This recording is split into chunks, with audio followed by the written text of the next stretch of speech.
1 2 3 1 2 3 1 2 3 1 2 3 भागा। अच्छा, so in the last two videos मैंने बार बार बोला है कि तो मॉडर्न स्टेट कमीनापन इंसेंटिवाइज करता है इस्लामिक आइडेंटिटी और इस्लामिक लॉ को रीशेप करके। दिस कमीनापन looks like two things.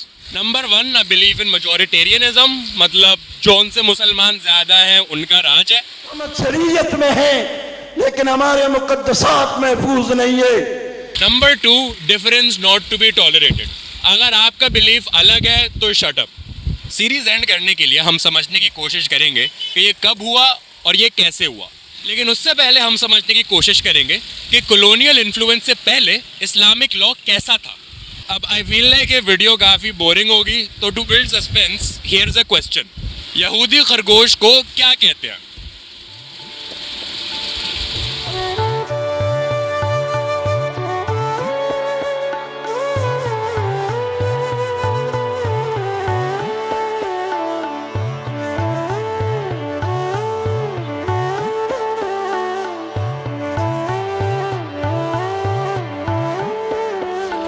Fill वक्त हम लोग बैठे हुए हैं नेटी जेटी ब्रिज के सामने वाले पानी के अंदर। ये एक बहुत बड़ी साइट मान सकता हूँ मैं फॉर रिलीजियस प्लूरलिज्म, क्योंकि यहाँ पे हिंदू बॉयज़ अपना प्रसाद फेंकते हैं, मुसलमान बॉयज़ आके यहाँ पे नज़र फेंक रहे हैं, कुछ बॉयज़ आके यहाँ पे एशेज़ भी डुबो रहे हैं।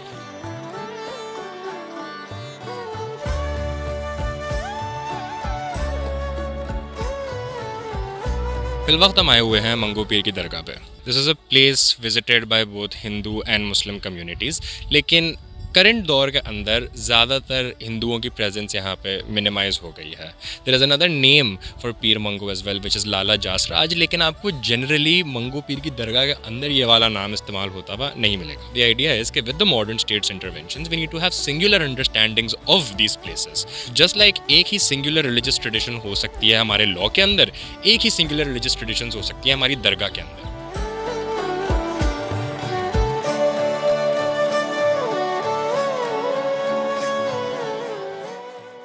To understand how pre-colonial law was structured and how pre-colonial societies were structured, हम जाएंगे to Cairo in 1513.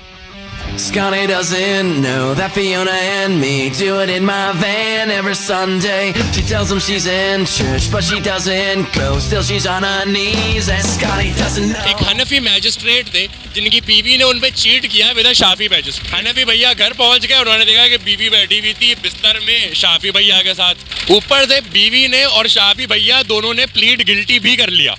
Hearing of this, यहाँ के सुल्तान साहब ने एक शाफी काजी से रूलिंग मंगवाई।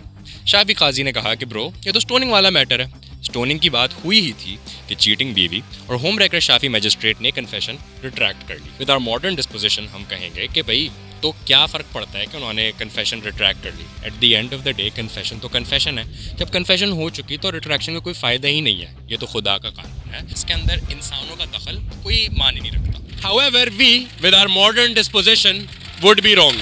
लीडिंग मुफ्तीज ने कहा कि क्योंकि कन्फेशन रिट्रैक्ट हो गई है अब तो पनिशमेंट ऑफ होगी। सुल्तान जी की बहुत हटी कि भाई मेरे रेन में इस तरह के सीन्स कैसे अलाउ कर दिए जाए, तो इसने सारे सीनियर जूरिस्ट को बुलाया including 2 leading names in the Shafi school, और सब ने यही कहा कि कन्फेशन अगर रिट्रैक्ट हो गई है तो पनिशमेंट ड्रॉप करनी है। सुल्तान साहब को इतना गुस्सा आया कि उन्होंने काजी की रूलिंग को नज़रअंदाज करके कपल को एग्जीक्यूट कर दिया। ऑन टॉप ऑफ दिस उन्होंने सारे जजेस को फायर कर दिया और लीडिंग शाफी जो थे उन्हें टीचिंग पोजीशन से हटा दिया। इसके बावजूद स्कॉलर्स और जजेस ने अपना ओपिनियन नहीं बदला, इसके बजाय अपनी डिसमिसल मान ली। इस केस स्टडी से हमें क्या सीखने को मिलता है? A couple of things. Number 1, pre colonial Islamic law में कोई एक अकेली हाई रूलिंग अथॉरिटी सबके लिए डिसीजंस नहीं बना सकती। सुल्तान के एग्जीक्यूट करने के डिसीजन पे डिसएग्रीमेंट आया from qazis and from scholars, and ऊपर से सुल्तान साहब की कोई भी बात कर देने का ये मतलब नहीं है कि सुल्तान साहब की बात शरीयत का हिस्सा बन जाएगी। Number 2, pre colonial Islamic law में रिस्टोरेटिव होने की और मर्सी की हैवी वैल्यू है। द आइडिया इज कि जो हुदूद वाली पनिशमेंट्स होती हैं उनमें even if you find one reason amongst 99 reasons to be merciful, then you should go for that reason and ignore the 99 reasons to be punitive. यहाँ पे मतलब आप बेनिफिट ऑफ डाउट को प्रेसिडेंस दें।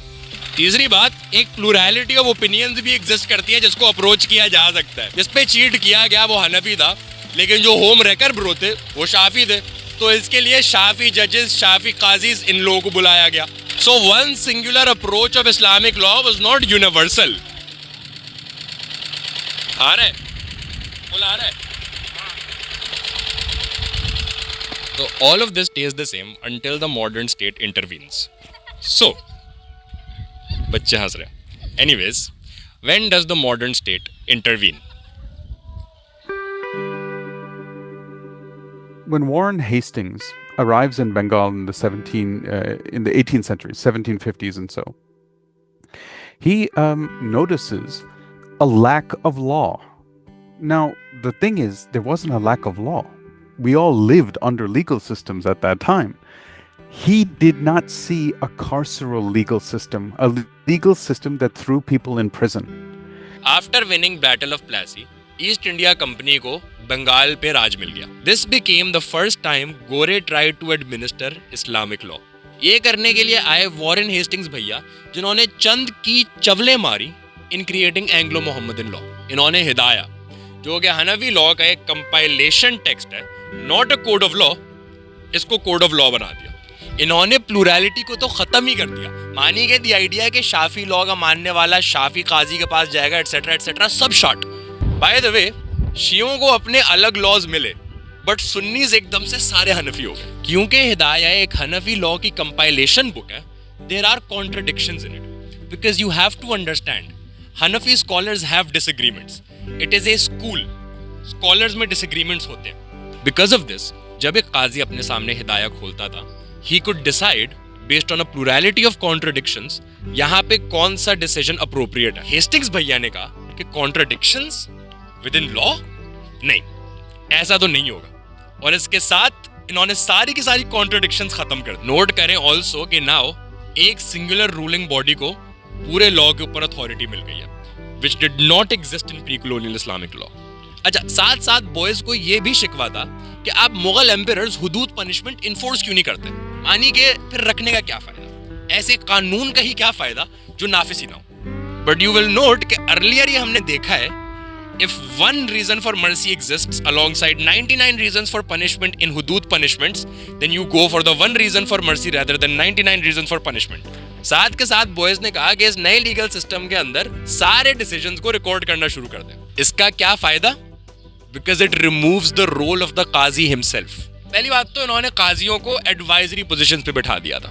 दूसरी बात, काजियों को ये भी फोर्स कर दिया कि अब वो लॉ सिर्फ स्टेट मैंडेटेड बिल्डिंग्स के अंदर कर सकते हैं, so it is not locally contextual anymore.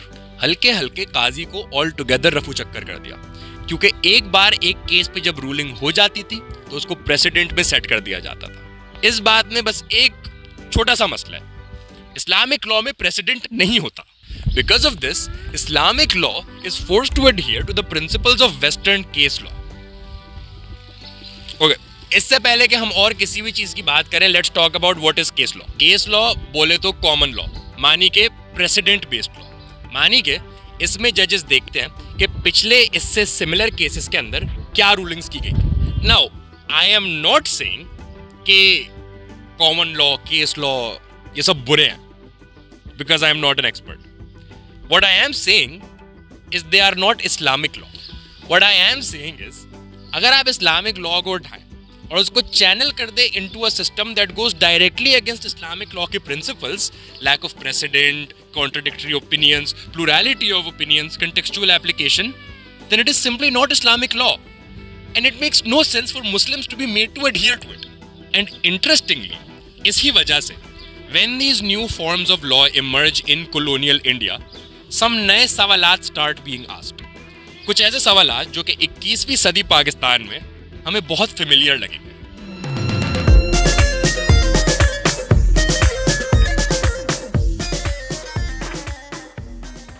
Colonial India में एंग्लो मोहम्मदन लॉ के दौर में एक बॉय ने कन्वर्जन कर दी, वो अहमदी बन गया. There's a premise in Islamic law that if there is apostasy in the marriage, it terminates the marriage. In this case, one of the parties converted to being an Ahmadi, or I believe the term that they use sometimes is followers of Ghulam Ali Mirza. तो बीवी ने किसी और से शादी कर ली, कहते हुए कि ये तो काफिर हो गया है, मानी कि हमारी शादी कैंसिल हो गई, which means I can marry someone new। और ये बात पहुंच गई कोर्ट तक। Before we talk about the ruling, let me tell you about one more case। 1884 में 3 लौंडे थे जो पहले हनफी थे फिर वहाबी बन गए, और वो फिर हनफियों की मस्जिद में जाके जोर जोर से आमीन आमीन कहने लगे। हनफी बॉयज ने कहा ये तो हमारे बिलीफ के खिलाफ है, काफिराना हरकत है, इनको पकड़ो। एंड नोट, पकड़ो नॉट एज इन इन्हें गलत कहो, पकड़ो एज इन इन्हें जेल भेजो। ट्राई टू अंडरस्टैंड, ये नहीं कहा जा रहा है कि लोग इससे पहले एक दूसरे को काफिर नहीं कहते थे। इमाम गजाली कॉल्ड इमाम इब्न सीना काफिर way before all of this. However, this is the first time it has become the norm कि आप अपनी तकफीर को मॉडर्न स्टेट के थ्रू चैनल करें। So when we give the state the power to adjudicate तकफीर, सडनली मेजॉरिटी ग्रुप्स ने minority groups को ऑप्रेस करना शुरू कर दिया है इस लीगल सिस्टम के through. And this is the thing, this is tough, जो कि प्री कॉलोनियल स्ट्रक्चर्स अलाउ ही नहीं करते, लेकिन मॉडर्न स्टेट की वजह से ये सब नॉर्म बन गया। लेकिन इंटरेस्टिंग चीज सुने, दोनों केसेस में the system did not side with the majority group, मानी के they did not side with the Hanafis and they did not side with the PB, they sided with the Wahhabi and they sided with the Ahmadi. और system ने ये क्यों किया? क्योंकि state को लगा कि मेजॉरिटी का इस तरह लॉ को इस्तेमाल करना इस लॉ का गलत इस्तेमाल। इनफैक्ट इस वहाबी वाली रूलिंग पे सर सैयद अहमद खान के बेटे सैयद महमूद ने रूलिंग दी थी। सुने, such a principle would place the minority at the mercy of the majority and would in a case like this deprive them of the right to worship which the law distinctly confers upon them. Indeed, if such a view were adopted, it would open the door for wrongful persecution of innocent persons who in the exercise of their lawful rights of worship resort to mosques for devotion. तो मतलब colonial दौर में ही ये मसला पकड़ लिया गया है। इस नए लीगल सिस्टम में माइनॉरिटीज को ओप्रेस किया जा सकता है मेजॉरिटेरियनिज्म की बुनियाद पे। But to do this, according to the people who have made the law, would be misuse of the law. लेकिन we stuck with this formation of law, this thing that is simply not Islamic law. और फिर आती है 14 अगस्त 1947। आ गई हूँ मैं यहाँ 21वीं सदी। We, as Muslims, have not seriously engaged what it does to our tradition to surrender it to the modern state. There's not much to say. जब पाकिस्तान बनता है, ये apparatus is already there. हमें गोरा दे के जा चुका apparatus, majoritarianism का apparatus। जिस स्ट्रक्चर में इस्लामिक लॉ की इंटेंडेड फंक्शनिंग थी, वो स्ट्रक्चर लॉन्ग गॉन है। And this new structure, as we discussed in previous videos, incentivises कमीनापन। हम आज के दौर में एक बहुत अजीब से डिस्कोर्स में फंस गए हैं। There is one side that says bro, किसी को काफिर करार देना इज रियली बैड, तकफीर नहीं करनी चाहिए हमें। Meanwhile, there's another side that very understandably loves the Rasool, loves the Sahaba, and does not want their ghurmat to be disrespected. I feel like ये दोनों नज़रिए are somewhat mistaken. In a world where Islamic law was allowed to be Islamic law, takfir would not be as violently loaded. आप मेरे शिया होने पे मुझे काफिर मानते हो? Bro, same to you. लेकिन the idea कि either of us need to be killed or arrested makes no sense. What have we lost in this process? We've lost the ability to talk, पहली बात। लेकिन also we have lost the understanding कि हमारी खुद की traditions में भी space है for coexistence. इस हरकत में हमने ऑलमोस्ट एक्सेप्ट ही कर लिया है कि इस्लाम तो इंतहा पसंद है, और अगर हमें कोएग्जिस्टेंस और डाइवर्सिटी प्रीच करनी है तो हमें इस्लाम को गिव अप करना पड़ेगा। इसके साथ साथ एक काफ़ी बड़ी public has been taught that being a कमीना is the way to be. We don't need to be critical of the times, we just need to mold ourselves to the times. You have been lied to about Islamic law. This thing जो पूरी दुनिया देख के कहती है कि ये कितना barbaric है, this is simply not Islamic law. What have I tried to say with this series? 3 things. पहली बात तो हमारी current approach towards criticizing colonial influence is very shallow. We focus on specific laws जैसे कि 295C, 295A, which we should, लेकिन इससे लगता ऐसे है कि जैसे अगर हमने ये चंद कुछ लॉज अमेंड कर दिए तो मसला हल हो जाएगा। शायद हमारा तसव्वुर इसके ऊपर का होना चाहिए। शायद शायद शायद हमारी approach should be rethinking law and justice as we understand it itself, क्योंकि मुझे नहीं पता, मुझे लग तो नहीं रहा कि ये वाला काम कर रहा है। दूसरी चीज़, अब अगर आप किसी प्रिविलेज्ड कम्युनिटी से ताल्लुक़ रखते हो तो आपको फ़र्क ना पड़ना, आई कैन इवन अंडरस्टैंड। यकीनन आप बेहिस हो, लेकिन आपकी बेहिसी आई कैन फुली अंडरस्टैंड। लेकिन मेरे जो ये शिया बॉयज़ हैं, what is going on guys? ये ऑपरेशन ओलंपिक्स क्या है? एक वी तो should be standing hand in hand with Ahmadis. हम क्यों स्टेट प्रोपागेंडा इंजीनियर कर रहे हैं? तीसरी चीज़, जब हम स्कूल में थे और दो कोई बॉयज़ का फड्डा हो जाता था और उनमें से एक बॉय जाके टीचर को बता देता था कि फ़लाना ने मेरे साथ बदतमीज़ी की, तो हम उसको मम्मी डैडी कहते थे। तो आज जब मौलाना अब्दुल अकबर चित्राली और अता मोहम्मद दिशानी सेम चीज़ करते हैं तो हम उन्हें आशिक रसूल क्यों कहते हैं? But also unrelated, we need to be able to have this conversation. ऐसा लगता है कि हम अनेबल हैं ये बात करने के अपने शिया फोबिक रिलेटिव्स के साथ तो एक जगह, लेकिन अगर अहमदियों का टॉपिक हो जाए तो वो तो ब्रोच ही नहीं करना ना। लेकिन अगर हमने ये बात करना शुरू नहीं की, then it won't go anywhere, then in fact it will only get worse. And finally, यहूदी खरगोश को क्या कहते हैं? बनी इसराइल।